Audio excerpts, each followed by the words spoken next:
Trump was once seen as an asset to right-wing populists abroad. No more Donald Trump's initial ascent to the presidency inspired right-wing populist politicians around the world, many of whom sought to emulate his anti-establishment and anti-immigrant messaging. But in his second term, Trump's aggressive trade policies and confrontational stance toward America's allies are threatening to turn that populist wave into a dangerous undertow. Now, the Trump bump that populist candidates had anticipated is turning into a Trump slump. In some countries, including those facing national elections soon, political leaders who've advocated a homegrown style of MAGA are suddenly scrambling to distance themselves from the U.S. president. Many worried that Trump's electoral victory would create a tidal wave in support of extreme right populist parties across the world, while encouraging them to intensify their extremism, says Vivian Schmidt, a professor emerita at Boston University and a visiting fellow at the European University Institute in Florence, Italy. But Trump's tariffs, which have a baseline of 10% along with steeper rates targeting certain countries and industries, have been a particular flashpoint. The tariffs have put populist leaders on the back foot and may ironically very well push them to greater moderation, Schmidt says.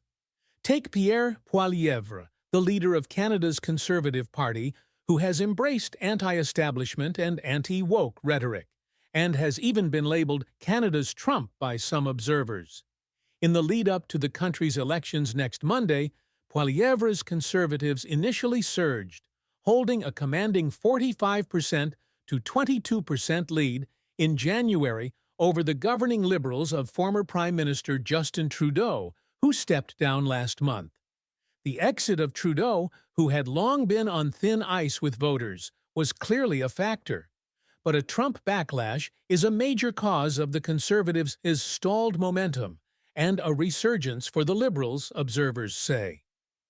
The dominant issue in Canada is Trump's looming influence in reshaping our politics, says Semra Savi, an assistant professor in the political science department at the University of Toronto.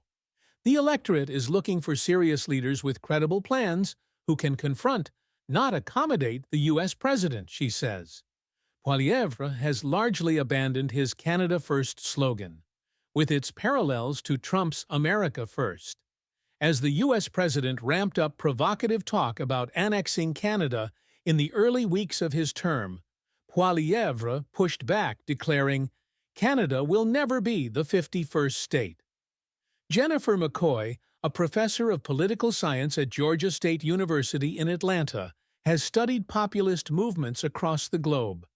Calling Canada's Prime Minister governor and suggesting it become the 51st state has backfired. For Trump, she says, Canadians are insulted and moving away from conservative populism as a result. If the election had been held last year, Poilievre's Trump style of politics would have helped, she says. But the Conservatives are now finding it difficult to shake off their association with Trump. The Canadian populist needed to pivot, and he needed to do that hard and early on, and he misread the moment, Sevi says.